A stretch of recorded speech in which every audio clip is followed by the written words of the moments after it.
First off, we need a little piece of it. I'm going to cut off maybe 6 to 8 inches of it.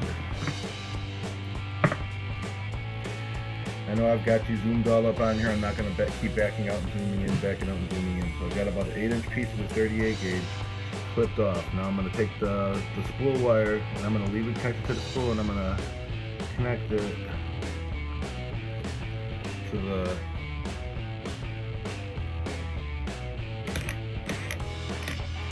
now that we're connected, I can grab a hold of the spool and let it start rotating like I'm in the clapton. I'm just going to lead it a little bit.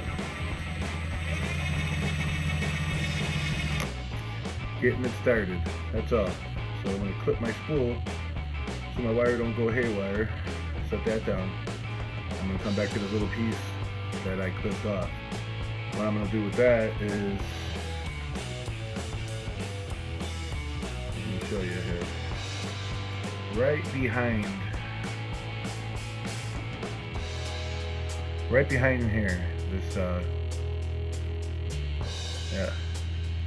the very last gap before the wire comes down to my spool here, I'm going to take my loop. I'm just going to make a loop with this wire, and I'm going to drape it right over it and loop it. That's it.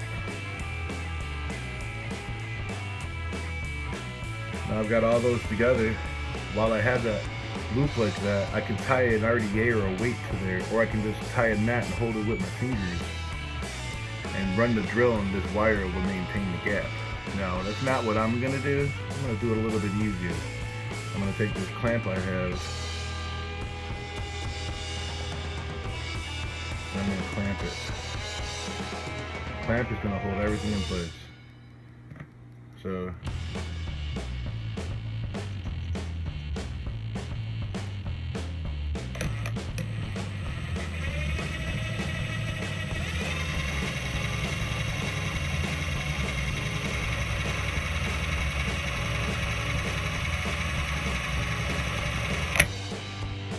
see there, it's perfectly gapping it.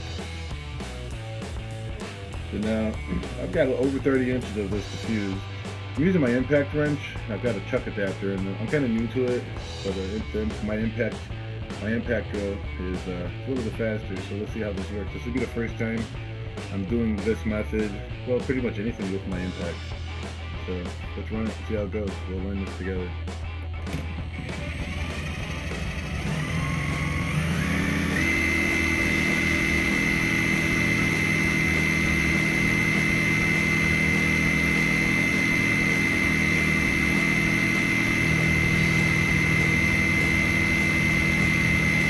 You see, I'm just holding the spool, letting it fuse itself.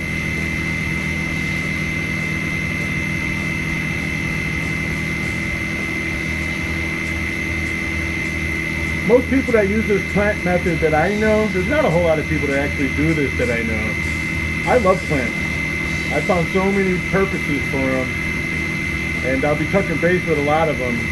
But a lot of these people, they don't use that initial little wire. They just eyeball it. And once you get so good, you can do that. But I barely guess it. I don't like doing that so much. But if you loosen it up, if you're loosening up your core like I'm going to show you, they'll move anyways. And let the wire fit in. So it doesn't have to be exactly perfect when you get better at it. In the beginning, you want it to be perfect, so you're learning it better. So that's that.